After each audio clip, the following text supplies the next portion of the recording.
ഉത്തർപ്രദേശിലെ സംഫാലിൽ സംഘർഷം. ഷാഹി ജുമാ മസ്ജിദിൽ സർവേ നടത്താൻ ഉദ്യോഗസ്ഥർ എത്തിയതിനെ തുടർന്നുള്ള പ്രതിഷേധമാണ് സംഘർഷത്തിലെത്തിയത്. പോലീസ് കണ്ണീർ വാതകം പ്രയോഗിച്ചു. അച്യുതൻ ഡൽഹിയിൽ നിന്ന് വിശദാംശങ്ങൾ നൽകും. അച്യുതൻ, ഗുഡ് മോർണിംഗ്, പറയൂ വിവരങ്ങൾ.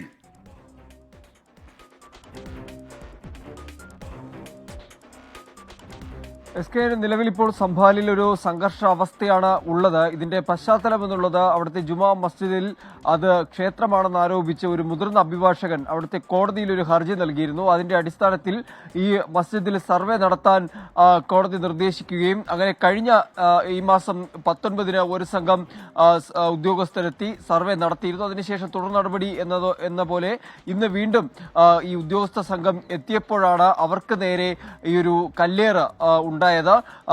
ഈ ഉദ്യോഗസ്ഥർക്കൊപ്പം പോലീസ് അംഗങ്ങളും ഉണ്ടായിരുന്നു. തുടർന്ന് വലിയ രീതിയിലുള്ള ഒരു സംഘർഷാവസ്ഥയിലേക്ക് കാര്യങ്ങൾ നീങ്ങുകയായിരുന്നു. നിലവിൽ കൂടുതൽ പോലീസ് എത്തിയാണ് ഇപ്പോൾ ഈ സംഘർഷം നിയന്ത്രിക്കുന്നതിന് വേണ്ടിയിട്ടുള്ള നടപടികൾ ഇപ്പോൾ സ്വീകരിച്ചിരിക്കുന്നത്.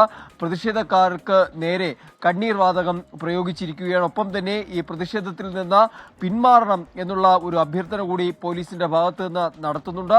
പക്ഷെ ഇപ്പോഴും പോലീസ് സംഘത്തിന് നേരെയും കല്ലേറ് തുടരുന്ന ഒരു അവസ്ഥയാണ് ഇപ്പോൾ സംഭാലിൽ ഉള്ളത്. എന്തായാലും സ്ഥിതിഗതികൾ നിയന്ത്രിക്കാൻ കൂടുതൽ സേനയെ ഇവിടെ ഇപ്പോൾ വിന്യസിച്ചിട്ടുണ്ട്. Okay, thank you.